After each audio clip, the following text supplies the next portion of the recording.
Jadi lebih baik perdebatan ni di tempat yang sunyi.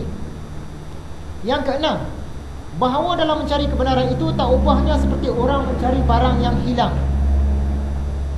Contoh, dalam duk tukar-tukar fikiran tu, tiba-tiba ternyata kawan kita punya hujah betul. Dia jumpa penyelesaian permasalahan tu, kita kena mengaku lah, terima kasih lah sebab kamu jumpa. Kalau kita jumpa pun dia kena terima kasih dekat kita. Tapi bila orang berdebat, dia tak akan timbul macam tu. Bila kebenaran tu berpihak pada kawan dia jumpa kebenaran tu, dia merah pada muka. Uish, dia jumpa, mana boleh, aku mesti tunjuk aku jumpa. Tu kerugian kalau perdebatan.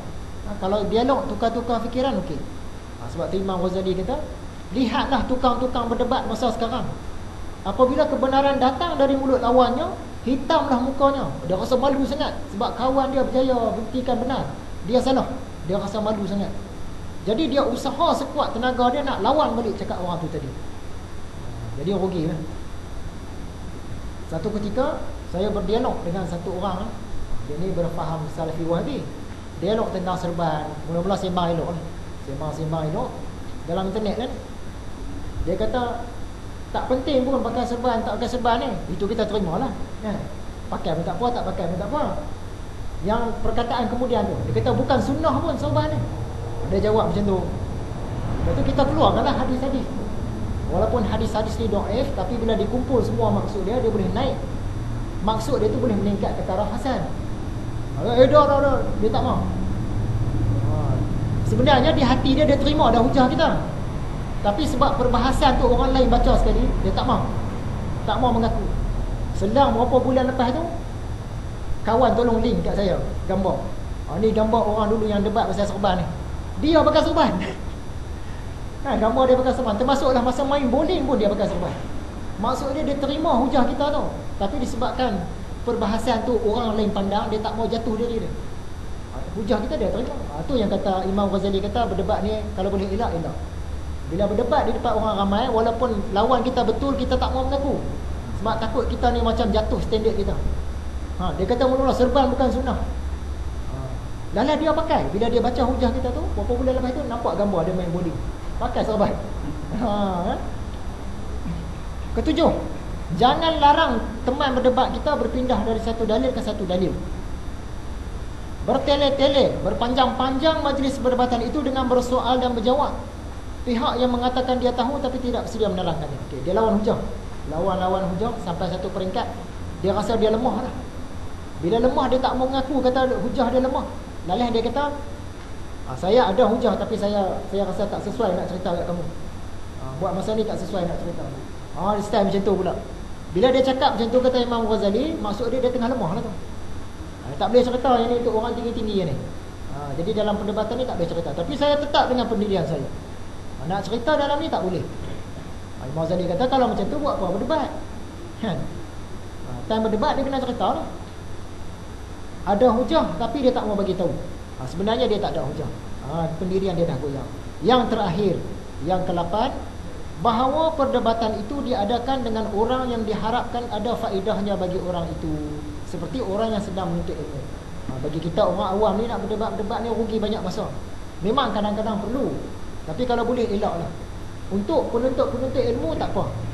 Sebab dia nak mendalami ilmu tu kan, sama-sama dia tak sebarkan pun pada orang awam.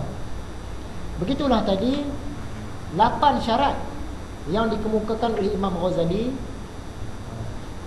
Jadi Imam Ghazali ni kesimpulannya dia menggalakkan dialog.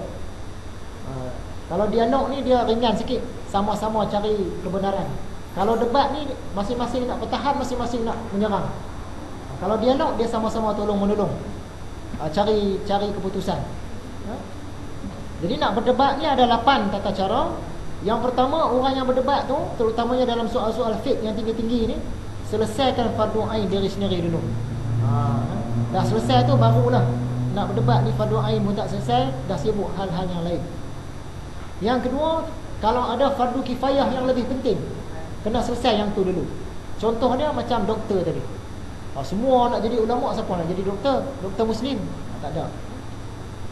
Yang ketiga, kalau pendebat tu nak menghasilkan sesuatu yang baru, dia kena bertaraf mujtahid. Kalau tidak, kalau dia bawah pada mujtahid, dia debatkan benda yang dalam mazhab dia saja. Kalau orang biasa macam kita, lagi tak layak lah. Tambah pula nak membanding-banding mazhab, kan? Yang keempat, benda yang didebatkan tu benda yang sedang berlaku ataupun akan berlaku tak lama lagi. Tak boleh benda yang tak ada dia ada-adakan. Yang kelima, sebaik-baiknya perdebatan itu diadakan di tempat yang terpencil, supaya tak naik perasaan riak nak menang tu, tak ada. Yang keenam, kita kena gembira kalau kawan kita dapat kebenaran. Sebab dialog ni tak ubah macam cari barang hilang. Kalau kita jumpa barang hilang tu, kawan kita pun seronok. Kalau kawan kita jumpa barang hilang tu, kita seronok juga. Dia tak boleh kawan kita jumpa barang hilang, kita nak marah. Dia jumpa, mana boleh ni. Yang ketujuh, tak boleh pakai taktik kotor. Rasa tak boleh jawab ni, ada benda ni tapi saya tak mau cerita. Dah tak boleh nak jawab, cakap tak boleh jawab saja. Yang ke-8, orang yang berdebat tu mestilah dapat manfaat untuk diri dia. Dia tak boleh orang biasa macam kita tiba-tiba nak berdebat, kan, tak ada apa-apa faedah, sekadar nak tunjuk diri je. Ada banyak lagi kata Imam Ghazali yang lain-lain, tapi itulah 8 yang utama. Antaranya lagi, dalam perdebatan tu, kalau dia rasa hujah dia dah goncang, dia guna kekerasan. Mula-mula cakap elok. Bila hujah dia goncang, dia mula keras. Kita mana boleh macam ni? Mana boleh? Tak faham dah ni. Aku lebih tua pun dah. Dia guna hujah tu. Itu bukan hujah. Ataupun dia tak boleh jawab, dia gunakan label. Mula-mula boleh jawab elok, kita panggil dia tuan, dia pun bahasakan diri kita tuan. Bila sampai hujah dia dah goyang dah, dia mula kata, tak boleh dengar cakap orang ni, kan? Ini taksub ni, ini terpengaruh ajaran Syiah, terpengaruh ajaran Ahbas, tak guna akal. Kita bukan nak dengar yang tu, kita nak dengar hujah dia. Tak apa, ketepikan sumpah seranah semua, saya nak hujah. Dia tak boleh bagi hujah. Dia terpaksa guna taktik betul. Jadi begitulah pengajian kita dalam kuliah kali ini. InsyaAllah dalam kuliah akan datang masuk bahaya berdebat. Imam Ghazali ni dia kalau boleh tak maulah kita ni berdebat. Rugi umat Islam ni kalau banyak berdebat. Bahaya berdebat. Dan juga adab-adab belajar. Adab-adab belajar. Wallahu a'lam. Jadi adakah apa-apa persoalan? Sekiranya ada. Kalau tak ada lagi bagus. Dia saya boleh talk share kat depan ni, lagi jawab salah lagi dia tegak.